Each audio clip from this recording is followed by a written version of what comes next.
Hello my friends, let's talk about Assassin's Creed Origins.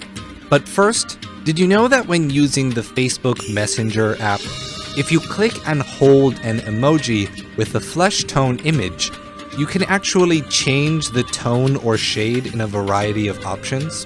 That way, when you want to give someone a thumbs up, it can actually look like your thumb, your own skin tone. Here's another fun fact.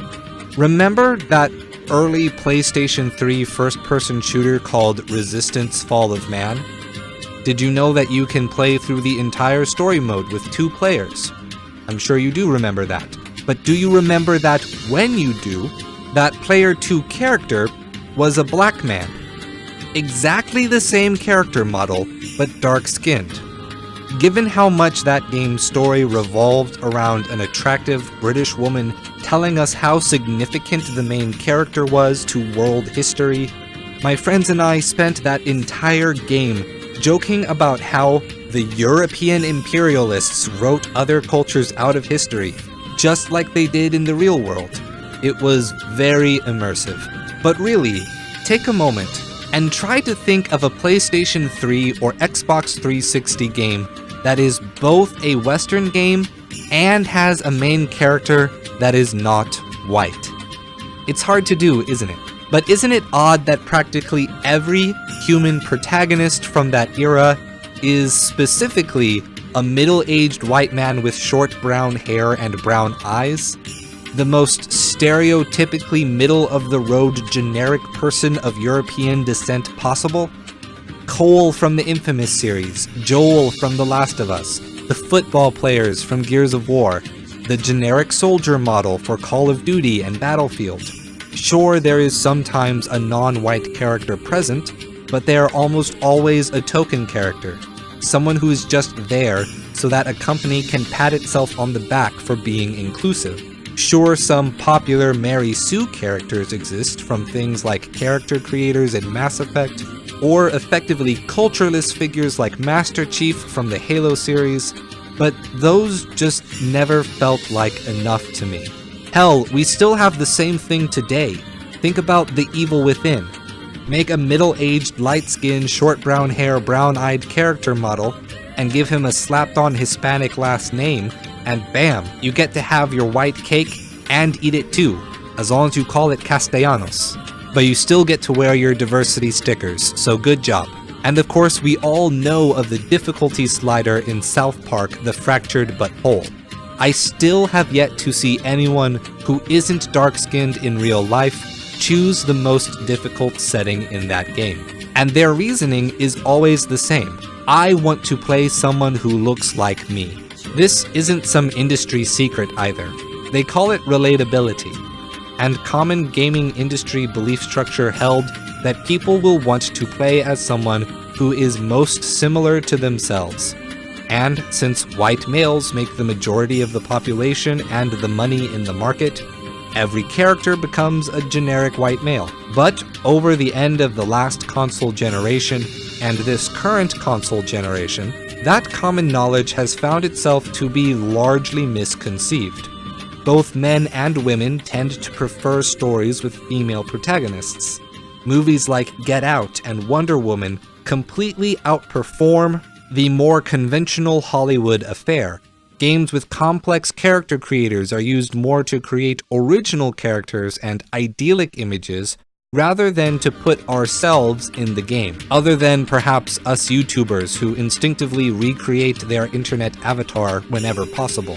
Given that my avatar has a technicolored Tetris block beard, I've effectively made that impossible for myself. As consumers, society as a whole has made itself clear. We don't crave superficial relatability, at least not anymore. We crave new and novel experience that is wholly different from our own lived experience. Then, when we still are able to feel relatable to that situation, it feels more real. The art earned the emotion rather than just trying to get there easily. So imagine, after all this time, all this learning and changes in the game industry, I would finally experience the kind of relatability that all those games I grew up with gave to a different racial demographic.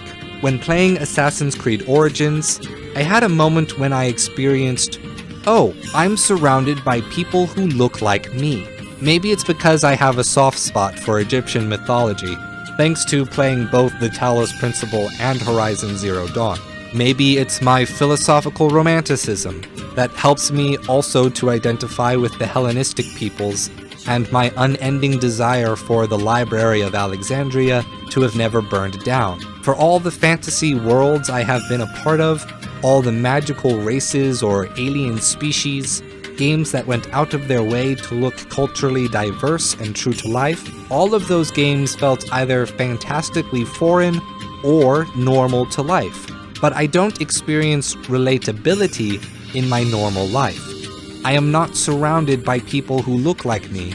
Life is not relatable. I was enjoying myself getting to experience this for a while, but then I remembered. I got brought back into reality. Assassin's Creed Origins was not made to be relatable to me. And for all its changes in this new edition, Assassin's Creed is a license that tries, and has always tried, to appeal to the widest audience possible. Origins is using the industry's new common knowledge that unique yet still relatable games that grant a new experience of old value systems is what the consumers crave. Like some kind of post-postmodernism that entirely skipped the postmodern era of video games.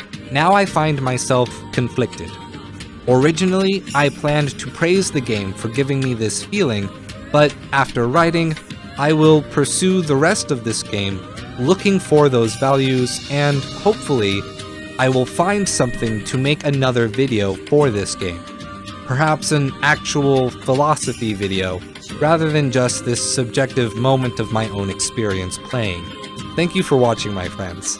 Thank you for listening through this fairly negative rant as I look back on the history of video games, which I indeed loved but found somewhat problematic, on levels that the game developers themselves probably couldn't help. Not fair to judge them by those standards, so I tend not to. I just feel the way I feel, I guess. But if you enjoyed this video, please subscribe to the channel for more each week. Comment below with anything you want to say, any ideas that you got out of Assassin's Creed Origins, maybe help me with that next video that I want to make. Share this video around with your friends. I don't pay anyone to advertise the channel, so the only way that we can grow is with your help. Thanks again, and as always, stay true.